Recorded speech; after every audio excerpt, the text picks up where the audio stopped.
स्वागत है आप सभी का हमारी बेहद खास पेशकश विमेंस वेडनेसडे में। मैं हूं आपके साथ कविता थपलियाल और हर बुधवार को हम एक खास शख्स से मुलाकात करवाते हैं और उनसे समझते हैं कि कैसे महिला निवेशकों को या महिलाओं को अपनी आर्थिक आज़ादी की राह में आगे बढ़ना चाहिए। और आज मेरे साथ एक बहुत ही खास मेहमान है। मैं बात कर रही हूँ उपासना टकू की, जो कि को-फाउंडर और CFO है मोबीक्विक की। उपासना, आपका बहुत बहुत स्वागत है हमारी इस खास पेशकश में। और विमेंस वेडनेसडे उन महिलाओं को समर्पित है, इनफैक्ट हर महिला को समर्पित है जो अपनी आर्थिक ज़िंदगी की, जो अपनी फाइनेंशियल लाइफ की बागडोर अपने हाथ में लेना चाहती है। और आज आप उनके लिए एक इंस्पिरेशन बनकर हमारे साथ बैठी हैं। तो उपासना, आपकी ज़िंदगी के बारे में बहुत लोगों ने बहुत पढ़ा है, आपने कई सारे इंटरव्यूज़ दिए हैं। तो मोटा मोटा हमें ये समझ में आता है कि आप कम से कम अपने फाइनेंसेस को लेकर तो खुद काफ़ी मजबूत हैं, काफ़ी स्ट्रॉन्ग है।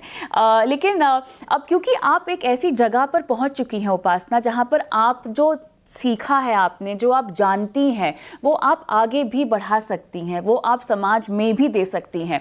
तो अपने वर्क कल्चर में या अपने आसपास की महिलाओं में अगर मैं पूछूं, आप फाइनेंशियल इंडिपेंडेंस की या इन्वेस्टमेंट्स की इम्पोर्टेंस को कैसे समझाती हैं? क्या इस तरह का कोई कल्चर आपने अपनी ऑर्गेनाइजेशन में शुरू करने की कोशिश की है? कुछ बता पाएंगी?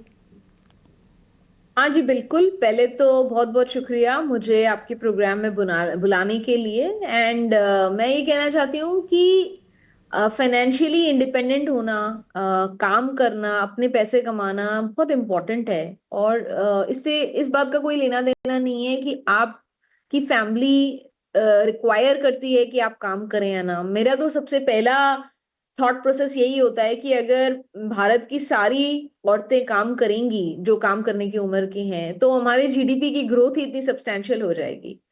इन जनरल मैंने देखा है, और हम अपने ऑफिस में फाइनेंशियल इन्वेस्टिंग और प्लानिंग पे बहुत फोकस करते हैं, स्पेशली महिलाओं के लिए। ऑलमोस्ट 30% एम्प्लॉयज जो हमारी कंपनी की हैं वो महिलाएं हैं। एंड मैं खुद कंपनी की CFO हूँ, इसलिए लोगों को अपने पैसों को कैसे इन्वेस्ट करना चाहिए ये काफी इम्पोर्टेंट है हमारे लिए। हम एक फाइनेंस की कंपनी है, फिनटेक कंपनी है। तो हर विमेंस डे जब होता है तो हम जनरली हमारी कंपनी में विमेन के लिए अलग अलग इन्वेस्टिंग प्रोडक्ट्स और इन्वेस्टिंग स्ट्रेटजीज के बारे में, योजनाओं के बारे में कोई एक्सपर्ट्स को लेके आते हैं जो ये डिस्कस करते हैं। और मैंने ये देखा है कि अखबार में पढ़ना, ऑनलाइन न्यूज में पढ़ना, बट एक्चुअल में अगर आप फाइनेंशियल एक्सपर्ट्स से क्वेश्चंस पूछ पा रहे हैं और जवाब मिल पा रहे हैं आपको कि आपको कैसे सोचना चाहिए। कोई महिला जो महीने के 50,000 कमा रही है, कोई महिला महीने के 25,000 कमा रही है, कोई 2 लाख पर मंथ कमा रही है, वो सभी के लिए जो इन्वेस्टमेंट स्ट्रेटेजीज होंगी वो उनकी फाइनेंशियल नीड्स के हिसाब से थोड़ी अलग होंगी। बट मेन, आप जो कह रहे थे मोटा मोटा नंबर 1 बात जो सभी को समझनी जरूरी है कि जैसे सभी लड़कों को पढ़ाई करनी है और काम करना है, सभी लड़कियों को भी पढ़ाई करनी है और काम करना है। और उसके बाद अपने सारे डिसीजंस किसी को डेलीगेट नहीं करने हैं, उसमें अपना दिमाग भी लगाना है। आई थिंक ये नंबर 1 बात है जो सभी महिलाओं को समझनी चाहिए। बिल्कुल सही कहा आपने। और जब भी हम इन्वेस्टमेंट्स की बात करते हैं, अपने पैसों के निवेश की बात करते हैं, उसमें पुरुषों के लिए कोई अलग रणनीति हो, महिलाओं के लिए अलग रणनीति हो, ऐसा कुछ नहीं होता। वही निवेश के विकल्प होते हैं, वही एसेट क्लास होती है जहाँ पे पुरुष भी निवेश कर सकते हैं, जहाँ महिलाएं भी निवेश कर सकती हैं। अच्छा, मैं थोड़ा सा महिला निवेशकों की जो कहानी है उसके बारे में समझना चाहती हूँ। पैंडेमिक के बाद हमने देखा है कि अचानक से एक जागरूकता आई है, जहाँ पर वुमेन एंटरप्रेन्योर्स की ओर हमने उनका रुझान बढ़ता हुआ देखा है।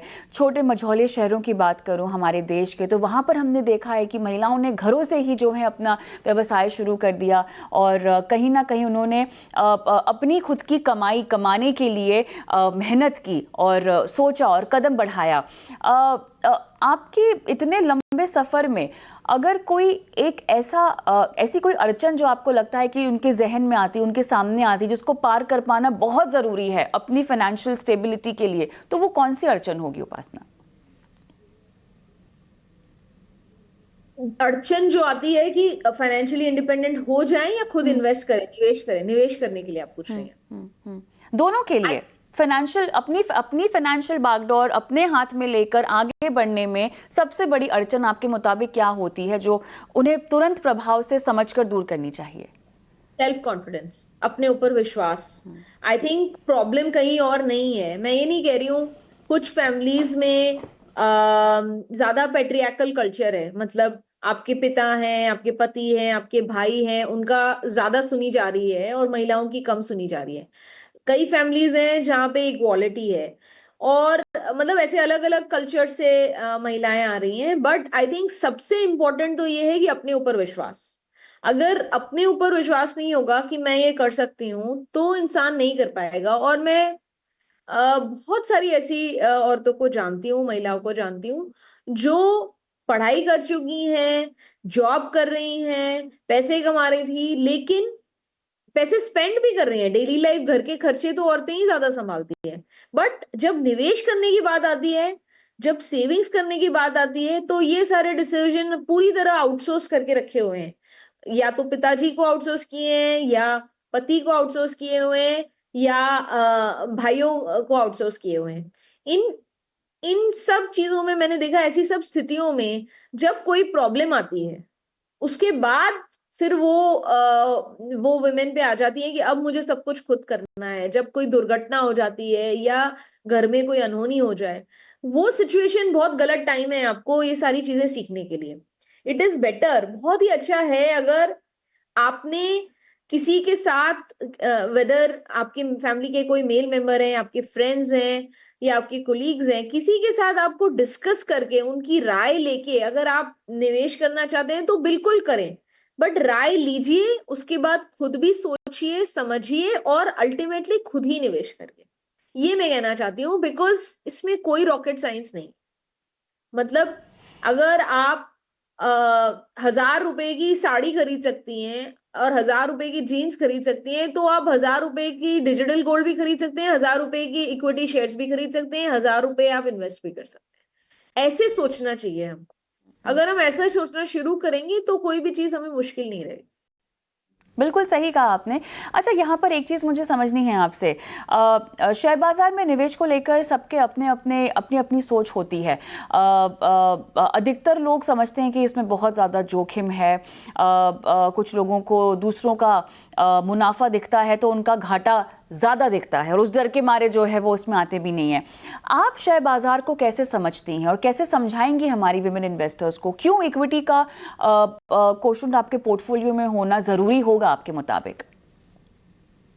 देखिए, इंडिया का जो इक्विटी शेयर मार्केट है वो पिछले कई सालों में बहुत ही अच्छा प्रदर्शन दे रहा है और बहुत ही अच्छे रिटर्न्स लोगों को मिल रहे हैं।